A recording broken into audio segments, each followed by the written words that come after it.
Aujourd'hui, ça va être une vidéo FAQ pour remercier les 5000 abonnés. On a atteint les 5000 abonnés, ça me fait extrêmement plaisir. Je tenais à vous remercier pour la confiance que vous m'accordez. On est de plus en plus nombreux et on va continuer l'aventure. Donc là, je vais répondre à quelques questions que j'ai pu sélectionner dans les commentaires, que je vous ai demandé de me poser. Et sans plus tarder, on va commencer. Première question qui est très intéressante, c'est sur la méthode Nucleus Overload. Donc, Nucleus Overload, réel ou pas? La méthode Nucleus Overload, pour ceux qui ne savent pas ce que c'est une méthode d'intensification musculaire où on va chercher à booster l'hypertrophie musculaire sur un muscle qui, on va dire, est en retard par rapport aux autres. On va chercher à le travailler tous les jours pendant une période de 2 semaines, 2-3 semaines max, et après, on va reprendre un entraînement classique. Pendant cette période de cure, on va travailler le muscle tous les jours avec beaucoup de répétitions et beaucoup de séries. On va choisir en revanche un poids qui va être très léger. Imaginons, tu as un retard sur les biceps, tu vas donc faire des curls biceps pendant 2 semaines quotidiennement. Tu vas utiliser un poids qui va être très léger, qui va te permettre de faire 20-25 répétitions sur 5, 6, 10, voire même au-delà au niveau des séries. Selon cette théorie, tu vas augmenter le nombre de noyaux présents dans les cellules musculaires, ce qui va faire que tu vas avoir une meilleure réponse anabolique dès que tu vas revenir sur un entraînement classique. Donc, en tout cas, c'est ce sur quoi est basée cette théorie. Cette théorie est controversée parce qu'on dit qu'il n'y a pas beaucoup de preuves scientifiques qui appuient, qui démontrent que c'est vrai. Il y a un YouTuber américain qui parle beaucoup de cette méthode-là, qui s'appelle Team 3D Alpha, si tu veux aller voir. Il me semble que l'auteur s'appelle Kevin Meegan. Il expose que là-dessus, que sur cette méthode Nucleus Overload. Quand tu regardes un peu les commentaires, tu te rends compte qu'il y a beaucoup de témoignages qui vont dans son sens et qui confirment que cette méthode fonctionnerait et est très efficace. Personnellement, j'ai l'impression de l'avoir constaté avec mes trapèzes. Pour te donner un exemple, mes trapèzes, ce sont des muscles qui sont facilement développés, quand bien même je ne les ai pas travaillés spécifiquement de manière isolée. Pour les travailler, c'était uniquement en faisant des handstand push-up, des handstands et éventuellement des military press. Mais même avant ça, juste en travaillant au poids du corps, en faisant des poiriers, ça suffisait à ce qu'ils répondent bien à l'hypertrophie. Et je suspecte clairement que c'est le fait de porter tous les jours le sac à dos, pour aller en cours, pour aider ma mère avec les courses, le fait de tout le temps avoir une charge sur le dos faisait que au niveau du positionnement, j'avais tendance à shrugger, tu vois. J'avais pas tendance à bien abaisser les épaules, j'ai toujours ce réflexe de shrugger, involontairement. Et le fait d'avoir tout le temps cette tension au quotidien, je me demande justement, c'est dès que j'ai voulu prendre l'entraînement musculaire au sérieux, ça n'a pas aidé au développement de mes trapèzes. Il y a beaucoup de témoignages d'hommes qui ont constaté qu'en travaillant les pompes quotidiennement quand ils étaient petits, qu'ils n'avaient pas de salle d'entraînement, et qu'après ils sont allés en salle de musculation, ils ont réussi à faire exploser leurs pectoraux. C'était devenu un point fort, quand bien même ils pensaient que c'était génétique, mais au final c'est peut-être plus lié au fait que tous les jours ils travaillaient des pompes à la maison quand ils étaient jeunes. Faudrait vraiment creuser là-dessus. Pourquoi pas faire une vidéo sur ce thème? Si ça t'intéresse, tu me le fais savoir. Et franchement, ouais, c'est quelque chose qu'il faudrait pas mettre non plus de côté, qui pourrait être intéressant pour rattraper des retards. Alors j'avais une question en mail d'un abonné qui me demandait comment faire pour gagner en masse, en volume musculaire avec le poids du corps. Alors c'est une personne qui voulait pas trop faire de la musculation classique avec charge et qui voulait se muscler mais en utilisant essentiellement le poids du corps. Une réponse simple que je donnerai, c'est de voir les entraînements à la old school calisthenics. Donc c'est des entraînements en haut volume où tu vas travailler quand même assez fréquemment avec des exercices de base. Donc les exercices de base, ça va être des pompes, des dips, des tractions. À partir de là, tu vas faire des séries où tu vas te rapprocher de l'échec musculaire, garder peut-être 1 à 2 répétitions avant l'échec musculaire. Les dernières séries, tu vas à l'échec musculaire. C'est la méthodologie la plus simple que tu puisses mettre en œuvre pour prendre de la masse musculaire. Là, je ne vais pas rentrer dans le détail même, mais je te renvoie à la chaîne Old School Calisthenics pour tous ceux qui cherchent vraiment à gagner en masse musculaire sans se prendre la tête avec la surcharge progressive, à chercher des progressions par exemple, des variantes d'exercices plus difficiles pour ajouter de la difficulté. Tu restes sur les basiques, tu augmentes juste le volume, tu cherches à faire plus de répétitions, plus de séries. Tu cherches aussi à réduire le temps de repos. 3 à 5 séances par semaine en alternant haut et bas du corps. Et là, tu peux déjà avoir quelque chose de sérieux pour commencer à construire de la masse musculaire avec le poids du corps. Quel est ton parcours sportif et personnel? Alors, moi, personnellement, je suis quelqu'un qui vient d'une famille très modeste. J'ai vécu essentiellement j'ai vécu qu'avec ma mère, à être élevée que par elle. Et je n'ai pas eu la chance de pouvoir pratiquer un sport, étant donné que on n'avait pas suffisamment d'argent pour après aller dans des clubs, s'inscrire dans des clubs. C'était assez restreint. Donc, j'ai pas fait de sport sur toute ma jeunesse. Et j'ai commencé à m'intéresser à la musculation vers les peut-être lycée, un truc comme ça. Peut-être avant, ouais, au moins au lycée, on va dire. J'ai eu la chance de rencontrer un pratiquant de taekwondo militaire qui pratiquait avec un ami à ma mère. J'ai pu être leur, on va dire, élève, où ils m'ont enseigné les bases, on va dire, d'arts martiaux qu'ils pratiquaient eux-mêmes. Et ces gars-là, c'était des bodybuilders. Donc, ils avaient un physique vraiment bien développé, bien monstrueux. Et tu sais, quand c'est la première fois que tu vois un physique comme ça te choque, quoi. T'as jamais vu ça de sa vie, c'est impressionnant. Ça avait une prestance. Surtout que ce gars-là, il est de religion bouddhiste. Donc, il a ce côté force tranquille, où il est calme. C'est-à-dire qu'il est fort, il en jette, tu sais qu'il ne faut pas l'emmerder, mais il n'est pas colérique, il est vraiment calme et tout.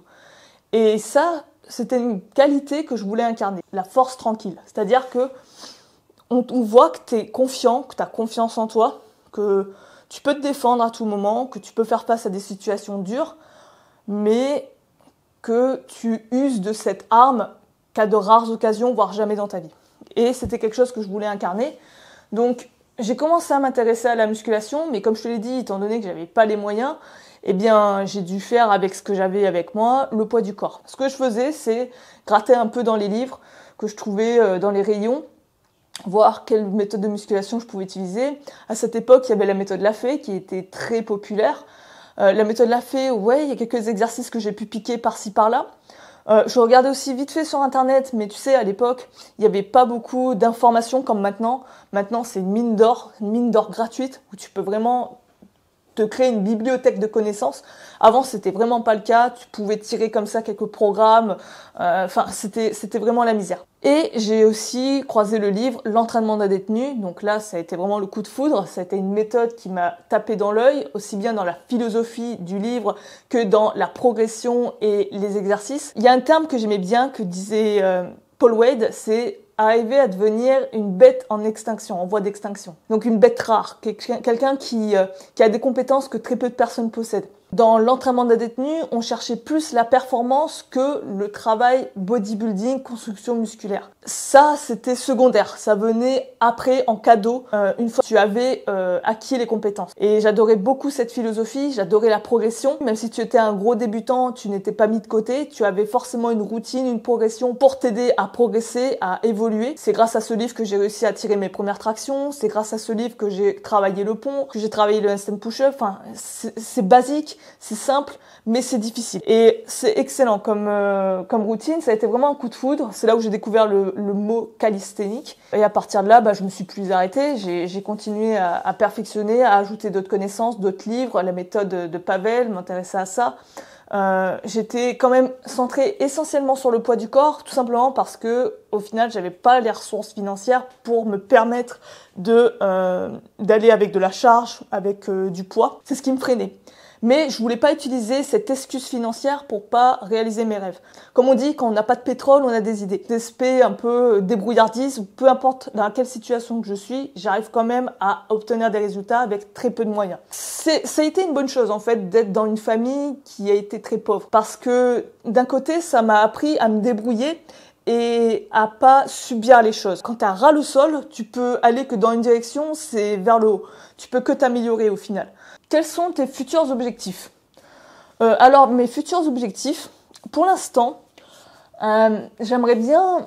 Je suis en train, en fait, de compiler tous les entraînements de la chaîne YouTube Iron Wolf. Parce que je m'intéresse au travail de cardio, j'adore cette approche où où on va allier des burpees, des exercices basiques comme des pompes, des exercices abdos, des exercices à la militaire. Ça reste dans l'esprit minimaliste, on a très peu d'espace, mais on peut quand même s'entraîner, travailler le cardio. Ça travaille en intensité, ça travaille également, en plus du cardio, l'endurance musculaire.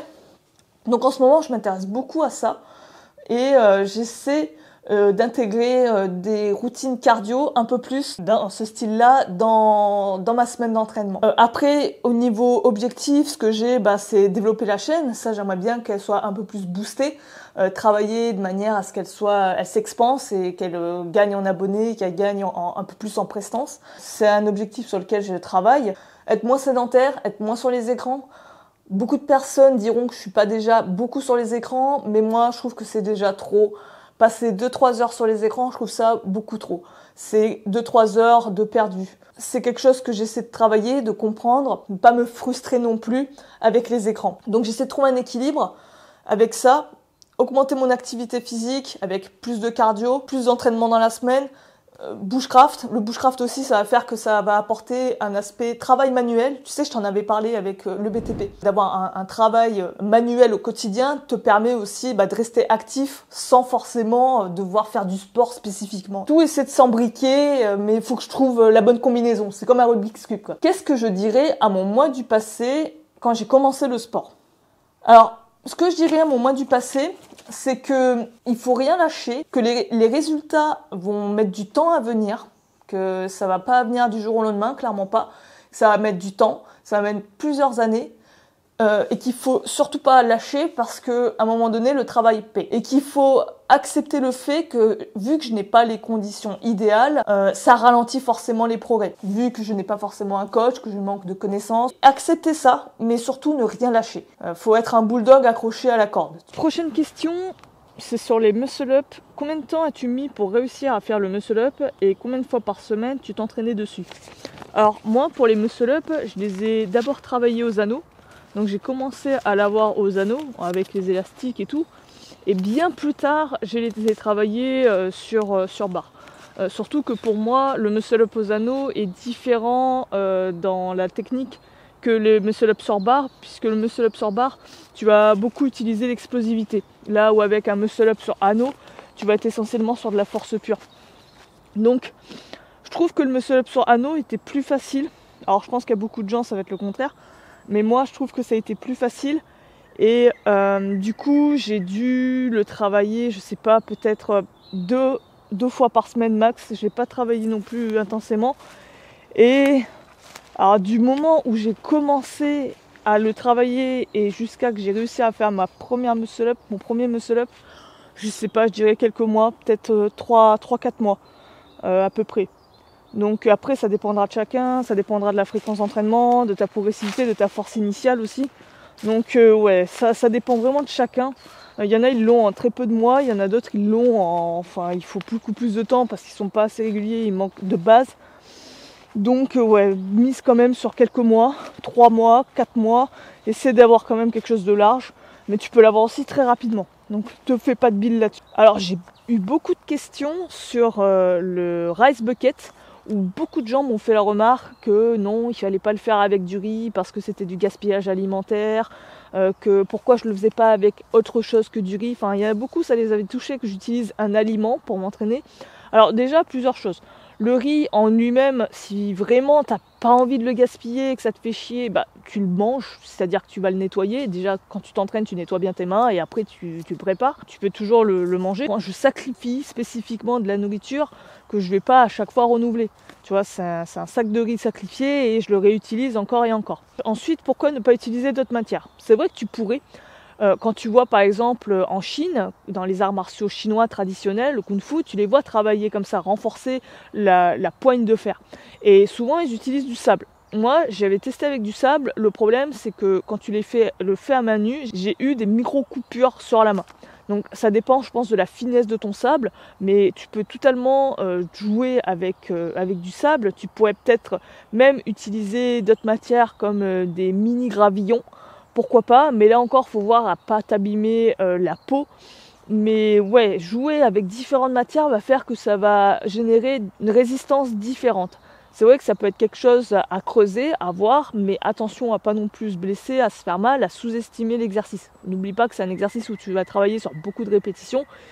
Faut pas non plus que tu t'abîmes, c'est des petites articulations, c'est des petits tendons les doigts, donc il va falloir quand même y aller mollo. Mais le RIS, c'est un très bon compromis entre quelque chose d'assez résistant, mais qui te permet de faire pas mal de répétitions et enchaîner sur beaucoup de secondes, beaucoup de temps. Donc j'aime bien le RIS pour ces propriétés-là. Quelles sont tes sources pour l'overcoming isométrique? Alors, mes sources pour l'overcoming isométrique, ce sont les sources qui sont mentionnées dans le livre. C'est une des spécificités de ce livre, de l'entraînement on va dire de la suite, entre guillemets, de l'entraînement d'un détenu. Là, il s'appuie sur beaucoup d'études et il te les mentionne en crédit à la fin du livre. Donc à chaque fois qu'il spécifie une donnée, tu verras qu'il y aura toujours une étude qui sera mentionnée et qui t'en renverra à cette étude qu'il va falloir faire en gros aller la chercher par toi-même sur internet, mais en gros tu as toutes les sources qui sont mentionnées. Donc c'est dans le livre que tu peux trouver les sources que je mentionne dans l'overcoming isométrique. Alors, prochaine question. Quelles sont tes autres passions en dehors de la musculation et de l'entraînement? Alors moi je m'intéresse à plein de choses, je suis quelqu'un qui adore apprendre des nouveaux skills. J'essaie de faire en sorte que ces skills se complémentent, elles vont me servir pour d'autres compétences. Une des passions que j'ai, c'est de faire du bushcraft, c'est-à-dire des activités en plein air où on va chercher à s'approprier la nature pour évoluer à l'intérieur, comme par exemple faire à manger dans la nature, avec très peu d'ustensiles, fabriquer un abri. Arriver à survivre avec une condition très spartiate, tu vois. Tout ça, c'est des compétences que j'apprécie, que j'adore développer dans un objectif plus grand qui serait de devenir un peu plus robuste, un peu plus adaptatif à l'inconfort, tu vois. La musculation, c'est la même chose, devenir plus fort. Ça me permet aussi de gagner en liberté, en aisance dans un milieu où il n'y a pas le confort. Là par exemple, tu vois, pour te montrer un peu ce que je fais, c'est un abri que j'ai voulu fabriquer après avoir regardé une vidéo d'un youtubeur bushcraft que j'apprécie beaucoup. Donc j'ai voulu le tester. C'est un abri en détritus naturel où en gros tu as des branches et tu recouvres de feuilles. C'est vraiment un abri tout bête et ça te fait en quelque sorte une tente naturelle, tu vois. C'est marrant à faire. Et en même temps, ça te permet de t'exposer à la nature.